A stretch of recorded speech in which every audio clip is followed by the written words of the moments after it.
Voilà, les matins de RSI, c'est la deuxième heure. Après les informations en bref, c'est l'actualité des arts et de la culture avec deux premiers invités pour parler du mouvement de la Renaissance africaine avec ces événements qui s'y déroulent, des programmes culturels comme les Géantes Invisibles. C'est un événement en hommage à la femme. C'est prévu le samedi 1er août 2015 au monument de la Renaissance africaine.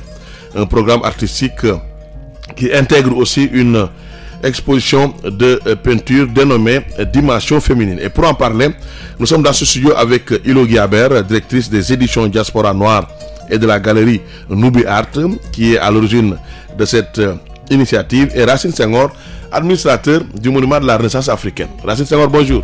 Bonjour à Lune. Ça fait longtemps là. Mais ça fait bien longtemps. Je suis très très content de revenir dans cette maison. Oui, bien sûr. Alors, Hilo Guiabert, bonjour. Bonjour Aline, ça va? Ça va très bien. Moi, ça fait pas très longtemps. Non, ça fait quelques jours. D'accord. Alors, Racine, en tant qu'administrateur du monument de la Renaissance africaine, à un moment donné, tout le monde disait que le monument n'est pas envahi. Mais j'ai l'impression que depuis quelques mois, quelques temps en tout cas, les gens convergent vers le monument de la Renaissance africaine. Oui, heureusement. Ouais. C'est exact, Lune. Le monument est en train de se positionner, entre guillemets, comme un lieu de rencontre, un lieu de convergence pour tout ce qui concerne la culture, pour tous ceux qui ont envie de montrer le côté positif de notre continent, de l'Afrique, tous ceux qui ont envie de découvrir à la fois notre histoire et de réfléchir sur notre avenir, tous ceux qui ont conscience que quelque part ce monument est une propriété entre guillemets de tous, et qu'il est là imposant, il est là pour symboliser une certaine idée de l'Afrique, pour symboliser pas seulement le Sénégal mais l'Afrique et les Noirs de la diaspora. Mais tout cela donc fait que de plus en plus les jeunes, les femmes, les moins jeunes, les intellectuels, les universitaires, toutes les corporations trouvent leur place effectivement dans ce monument. D'accord. Le monument a son propre programme, non?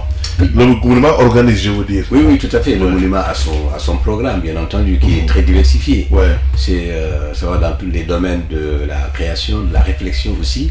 Nous avons organisé récemment deux grands colloques avec l'Université de Dakar, avec l'IFAN, avec Hilo et son équipe. Nous avons réfléchi sur... très bien médiatisé d'ailleurs. Très bien médiatisé. Nous avons eu des grands intellectuels. Hilo est venu avec les Boris Diop, avec les Chergueï, avec bien des gens qui sont venus parler de l'Afrique et de la refondation du panafricanisme. Nous avons eu une très belle rencontre avec Abdouaziz Kébé, avec un professeur de l'université de Saint-Louis, avec un chercheur d'Inda, plus exactement, pour parler de l'islam et du vivre ensemble, très proche d'ailleurs du colloque qui est actuellement au Sénégal sur l'islam et la culture de la paix. Nous avons hier organisé une très belle rencontre avec des élèves qui ont pu être primés, parce que nous sommes également le lieu de la reconnaissance, comme dit Hulot souvent, le lieu où se font les reconnaissances. Ici, nous avons voulu également, disons, donner une mention spéciale à ceux qui sont excellents, cultiver l'excellence. Ça, c'est des aspects, mais en dehors de ça, nous avons des manifestations qui sont organisées sur le plan de la création artistique, littéraire, etc. Nous avons un focus sur les jeunes, les femmes. Nous avons pu réunir, il y a quelques mois, 4000 élèves des groupes d'études et d'enseignement de la population avec le GEP, des lycées et collèges du Sénégal, pour poser les problèmes relatifs aux préoccupations des jeunes, des enfants, et qui voulaient s'adresser au monde entier pour leur dire un peu comment ils voyaient l'avenir de l'Afrique.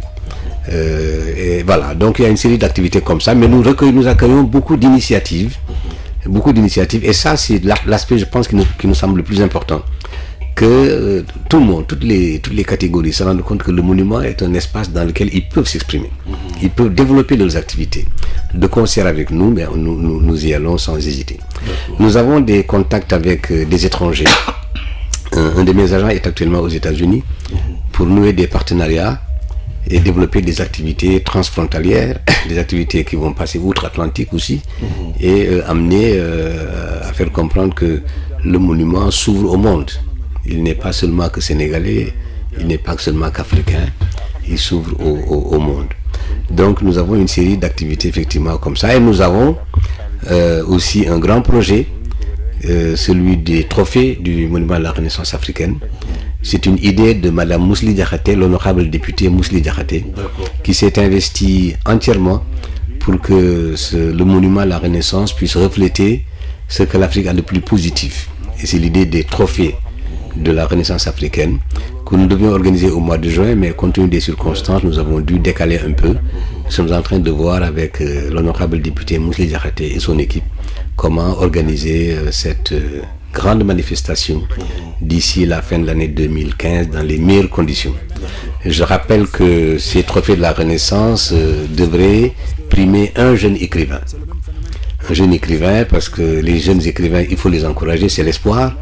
Ensuite, nous devrions également mettre l'accent sur deux aspects de notre culture qui ne sont pas très bien connus, disons, au-delà des frontières de notre pays.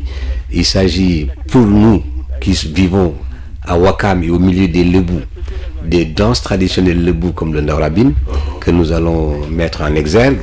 Mais c'est par ailleurs le Riti, qui est un instrument de musique spécial, qu'on trouve un peu partout dans le monde, bien entendu, mais qui a une connotation bien spéciale au Sénégal, entre les Peuls, les Sérères, etc., les Wolofs, qui ont chacun leur spécificité en domaine du Riti. Nous allons aussi primer des acteurs, des artistes qui jouent cet instrument, c'est génial. D'accord. Les Géantes Invisibles, cet événement avec Hulot Guiabert, comment vous l'avez accueilli justement? Je dois d'abord remercier Hulot, qui est partenaire du monument de la Renaissance africaine et qui a toujours des idées, qui nous apporte toujours des idées novatrices. C'est la troisième fois, je crois, que nous allons organiser avec Hulot Guiabert et son équipe. Et les Géantes Invisibles, c'est l'occasion de... Nous avons accueilli avec une grande satisfaction ce projet. Et nous voulons lui donner un éclat particulier. C'est pourquoi nous avons choisi de le faire le samedi. Le premier samedi du mois d'août. C'est très symbolique. Nous allons lui donner un cachet particulier parce qu'il s'agira de célébrer les femmes. Des géantes. Et parmi les géantes, il y en a malheureusement pour être géantes qui sont invisibles. Et c'est ça qui est extraordinaire. Il s'agira de les rendre visibles et de les célébrer. Mais les célébrer à travers une manifestation artistique typique de chez nous, qui est donc le tam-tam, la danse, qui est l'expression la plus spontanée, mais la plus vraie, la plus authentique, que les poètes ont chanté d'ailleurs. Je me rappelle Maria Maba, dans ses premiers écrits, avait chanté la femme qui danse, la jeune fille qui danse. Et Senghor, dans ses poèmes, définit également les peuples d'Afrique comme, on nous dit, les hommes de la mort, dit-il, nous sommes les hommes de la danse, dont les pieds reprennent vigueur en frappant le sol dur. C'est le vers de Senghor. Et là, nous allons donc danser au rythme africain, au rythme international du tam-tam, mais authentiquement africain, et en profiter pour célébrer la femme. Mais en même temps, célébrer les artistes, parce qu'au-delà de la danse, il y a aussi la manifestation qui va se développer en forme picturale, en forme artistique, avec des arts visuels, la peinture, etc., qui va donc être une manière d'illustrer. Dans la manière de procéder de Hulot et de son équipe, j'apprécie bien cet aspect. Disons que il y a une manière toujours d'intégrer dans leurs événements à la fois les arts scéniques et les arts visuels, les arts de la scène, le théâtre, la musique, la danse, mais également les arts plastiques, qui sont une synthèse, d'une certaine manière, de toutes les formes artistiques. Parce que le rythme qui fait la danse est aussi caractéristique à la fois de la poésie et de la peinture et de la sculpture. Donc nous allons accueillir cet événement avec beaucoup de plaisir et nous nous investissons pour qu'il connaisse un très très grand succès.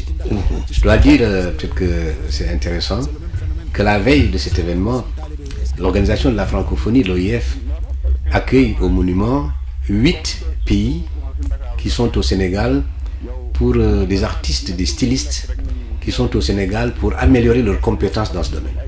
Et nous allons associer les participants à cette manifestation aux géantes invisibles du lendemain, pour créer cette espèce de symbiose qui va permettre de prolonger ces activités et de donner la dimension internationale que nous voulons toujours garder pour le mouvement de la Renaissance africaine. Oui, parce que cet atelier a des femmes, il y a des femmes.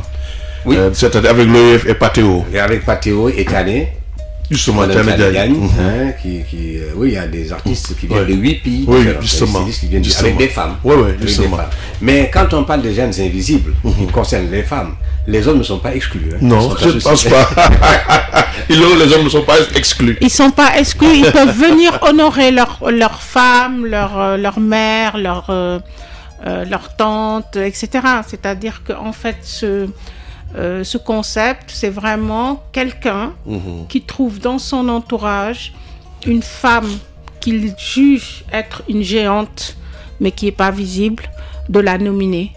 Et nous, avec certains critères, on regardera. C'est-à-dire même vous, à Lyon, vous pouvez venir en disant « Moi, je connais une femme magnifique, incroyable, qui se bat, qui est courageuse, qui fait des choses contre l'injustice ou qui fait des trucs extraordinaires. Donc, vous nous donnez son nom, vous nous dites pourquoi vous voulez la nominer et nous, on regarde. D'accord. Et si elle donc remplit les critères de toutes les couches de la société, voilà. De tout horizon, voilà. Ouais. Okay. Et on va honorer 2 femmes sénégalaises et une femme africaine chaque mois. Et voilà. Et je dois rendre hommage quand même à la co-organisatrice qui s'appelle Koumba Touré, qui est à l'origine en fait de l'idée. C'est pas vraiment moi qui ai eu l'idée. On en avait fait déjà une édition au Monument de la Renaissance il n'y a pas très longtemps, parce qu'il y avait beaucoup de femmes féministes qui se retrouvaient ici à Dakar, donc venant du Kenya, etc. Et après cette édition, on s'est dit on va le faire une fois par mois. Donc Koumba Touré, elle est responsable de l'ONG Ashoka Sahel et elle est dans l'empathie, comme elle dit. Alors moi, je dois remercier vraiment Racine, parce que Racine, en fait, depuis qu'il est au Monument de la Renaissance, je l'embête tout le temps. Je vais le voir tous les 5 minutes avec une idée. Je lui dis, bon, il faut qu'on fasse ci, il faut ceci. Et il me reçoit toujours avec vraiment beaucoup de chaleur, de gentillesse. Il écoute ce que je dis, il prend en compte des choses. Vraiment, je te remercie beaucoup, Racine, pour cette écoute que j'ai là-bas. Et d'ailleurs, même à un moment donné, on veut toujours, on n'en s'est pas exclu, que le Nubi Art trouve sa place là-bas. Pour l'instant, bon, on a des problèmes de contraintes qui sont indépendants de notre volonté. Mais pour moi, le Monument de la Renaissance, ça doit être un lieu, comme il disait tout à l'heure, où l'authenticité africaine doit s'exprimer. C'est-à-dire que là, pour moi, les sabars, les ritis, les trucs, c'est le lieu où ça doit s'exprimer. Aujourd'hui, ces trucs-là n'ont plus de place nulle part. Où est-ce que vous avez vu qu'on fasse des choses comme ça ici au Sénégal, à part dans des villages reculés? Moi, je vois pas, à part le Mbalakh, on a laissé tomber beaucoup de choses. La dernière fois, au musée de la femme, on a sublimé la calebasse et on a eu toute une conférence là-dessus. J'étais très, très étonnée d'entendre beaucoup de choses sur la calebasse. Et malheureusement, on est en train de laisser tomber ces choses. Donc, le sabar, dans le sens noble du terme, va avoir lieu tous les mois au Monument de la Renaissance. Et comme il dit, vraiment, c'est aussi la culture de la gratitude et de la reconnaissance qu'on veut développer au Monument de la Renaissance. C'est-à-dire que lui, il fait des cérémonies de remerciement, etc. Et nous, on se rajoute avec nos géantes invisibles. On veut vraiment développer cette culture de reconnaître les autres, de les remercier pour les choses qu'ils font. D'encourager. Alors, voilà. Vous allez rendre hommage à des dames, les encourager aussi. Hommage et encouragement. Comment ça va se dérouler, le programme? Donne-nous une idée du programme, Hulot Guiabert. Alors, le programme, c'est que déjà, l'ambiance, je vous raconte l'ambiance déjà. Là, on va faire un lieu magnifique, juste sous la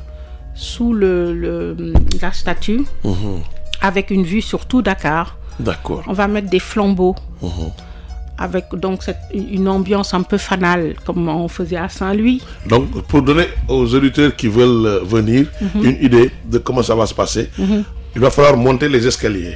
Non, pas forcément. Pas forcément, d'accord. Ceux qui veulent faire du sport. Donc, on est en bas. On est en bas. Non, mais c'est en haut, mais en fait, on peut passer par la route. Par la route, d'accord. Avec les taxis, etc. On laissera monter les voitures, il n'y a pas de problème. D'accord, je vois. Et donc, ceux qui veulent faire du sport, ils peuvent, hein. Quand même, on ne va pas les empêcher. Et donc, une fois donc cette ambiance avec les de fanal un peu, avec des tableaux de Facello, qui est un artiste que j'aime beaucoup, qui fait des très grands tableaux sur la femme. J'avais fait une exposition sur lui au Dakar de 2014. Je faisais partie du OFF. Et donc, j'aime beaucoup ces tableaux. On les met en décoration et en exposition. Ensuite, il y a Ndeysek, qui est une tambour-major au féminin. Donc, c'est un Ndiaye Rose au féminin qui travaille déjà avec l'école des sables de Germaine Acogny à Toubab Dialaw, qui va venir chaque mois avec sa troupe de jeunes danseurs et ils vont animer le sabar. Ensuite, nous avons un traiteur qui s'appelle Cayenne Traiteur, qui va nous faire le menu africain de la rue africaine, c'est-à-dire des brochettes Aoussa, du dibi, des khéroutouba, des choses comme ça. C'est vraiment des choses qu'on mange chez nous en Afrique. Donc, on est dans l'authenticité tout le temps. Des aliments faits par des femmes? Oui, tout des à femmes fait. Aussi. Tout à fait, tout à fait. Donc, en fait, vraiment, on est dans l'authenticité tout le temps. Et alors, après, on a donc 2 femmes qu'on va honorer, des Sénégalaises qui seront là.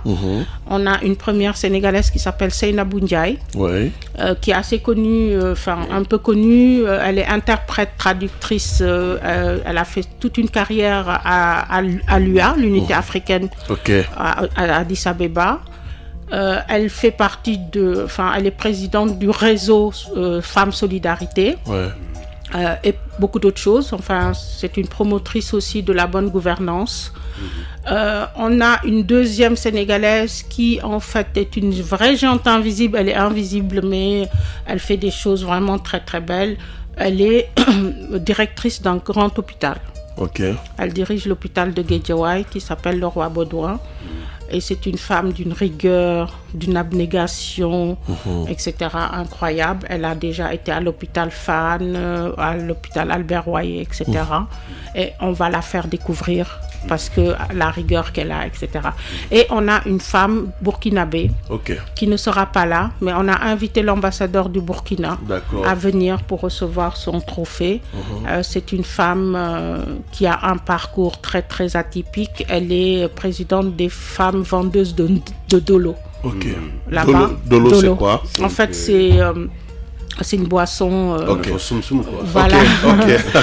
Et elle a déjà eu beaucoup de distinctions parce qu'elle se bat pour contre l'injustice, etc. Elle est aussi dans l'association des femmes d'affaires du Burkina, etc. Et c'est une femme pauvre qui est venue vraiment de très très de la couche la plus basse de la société. Donc, les tam-tams vont résonner à quelle heure? À quel moment? À partir de 19h, c'est sûr que ça résonne, même peut-être avant si ça commence à résonner, c'est clair. D'accord. Racine, en parlant de la Renaissance africaine, la femme a un rôle déterminant à jouer. Ah bien oui. Ben oui. Je crois que pour tout ce qui est naissance et renaissance, la femme est là, elle est à la base. Je crois qu'on n'a pas assez montré la place de la femme dans l'Afrique, dans le monde d'une manière générale, mais en Afrique particulièrement. On a déjà beaucoup d'auteurs qui ont écrit sur ça. Qui ont rendu compte, qui ont montré les femmes dans l'histoire. Mais si nous prenons l'histoire la plus proche, mais en tout cas surtout l'avenir, aujourd'hui, je me rends compte que aujourd'hui, on se rend compte, et je parle de ce événement qu'on a eu hier seulement au monument de la Renaissance, où on distinguait des jeunes élèves de l'école primaire. La majorité des lauréats étaient des lauréates. Ah oui. Les royales. Au moins 70% étaient des filles.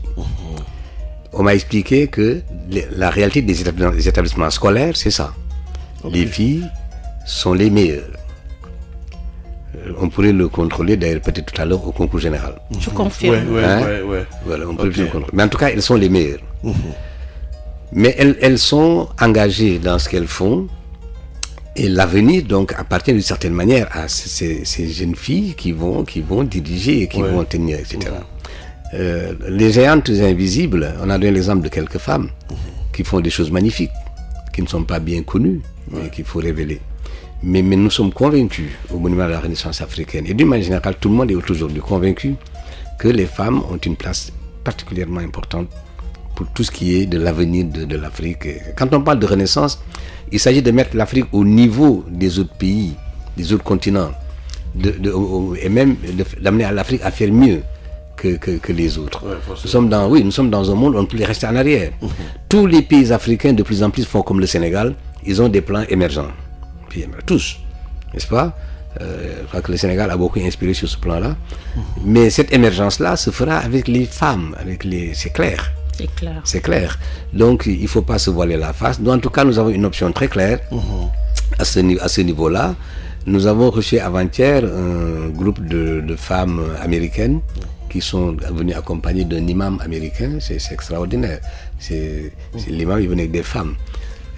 Parce que nous voulons un peu pousser à la manière de ce qu'ils font là-bas chez eux, promouvoir aussi les femmes dans beaucoup de domaines.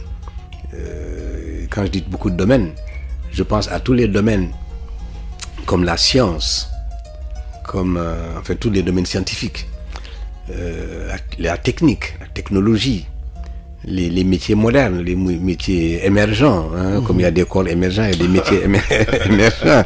Technologie. Oui, en technologie et tout ça. On se rend compte que les femmes, elles jouent un rôle majeur. Il y a quelque chose, une déclassification qui se fait au profit de la raffirmation de la femme, en tout cas de sa présence la plus marquée dans la vie économique et sociale de ce pays. D'accord. Hulot, Guiabert, vous voulez ajouter quelque chose? Et en fait, quand j'étais en Mauritanie en février pour un colloque qu'ils avaient fait là-bas, il y a quelqu'un qui disait exactement ce que tu viens de dire, Racine.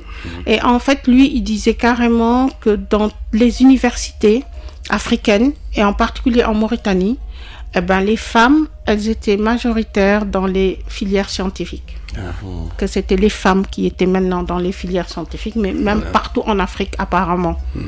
Donc il faudrait vraiment voir ce genre de statistiques, il faudrait les sortir plus souvent, que ça encourage un peu, parce qu'on n'est pas au courant, nous, de ce, enfin, on n'observe pas cette donnée et on la publie pas vraiment beaucoup. Maintenant, il y a la question au niveau du management, des managers. Je crois que les femmes ont montré des qualités qui n'étaient pas soupçonnables il y a quelque temps. Exactement. D'accord. Racine, pour le Monument de la Renaissance africaine, quelqu'un qui veut organiser un événement culturel, qu'est-ce qu'il doit faire? Il vient nous voir à temps. Surtout à temps. Pour qu'on puisse le mettre dans un programme. Et puis voilà, on l'organise ensemble. Les événements culturels sont accueillis au Monument de la Renaissance. Donc il n'y a pas de souci. Allez-y, Hulot. Je confirme vraiment, ils sont une belle équipe, très ouverte et très à l'écoute. Et en plus, au niveau des prix et tout ça, enfin, c'est pas vraiment leur problème. Ils sont pas là pour faire de l'argent. Ils veulent vraiment que le monument vive et qu'ils vivent avec des choses de qualité. Donc vraiment, je répète, ils peuvent aller leur porter grande ouverte et ils sont vraiment à l'écoute. Avec Georges Bichichi. Avec Germain, avec Madame Baye. Voilà. Racine, mon jeune frère et ami Didier Awadi, qui me soutient comme c'est pas possible, que je remercie aussi, avait organisé un concert de Stromae. Il a fallu détruire quelques objets décoratifs pour installer le podium, ou en tout cas le matériel de Stromae. Moi je disais que je suis contre, Racine. Fallait rien toucher. Mais on n'arrêtait pas à donner son aval aussi pour que l'on détruise cette partie pour permettre à Stromae de jouer. Oui, en fait, on n'a pas détruit, on a réorganisé. D'accord. Hein? Ça n'a pas été détruit, ça a été réorganisé. Parce qu'effectivement, la configuration était telle que la scène, si on installe la scène, mais une partie du public ne verrait rien. D'accord. Hein? D'accord. Donc il fallait réorganiser tout cela, mais on ne peut pas le réorganiser, nous, on n'est pas des architectes, on n'est pas des... Hein? D'accord. Mais Atepa et l'entrepreneur qui a fait le monument, ben, ils ont vu que c'était possible de réaménager et de réinstaller sous une autre forme, mais en gardant l'esprit. Donc on n'a pas cassé du tout, on a juste... Je croyais qu'on a démoli. Non. Là, ça me rassure. On a reconfiguré en fonction justement des objectifs. Parce que l'espace, je pense que quand on le faisait, on n'est pas imaginé qu'on pouvait avoir un concert à la manière du concert. D'abord du PBS.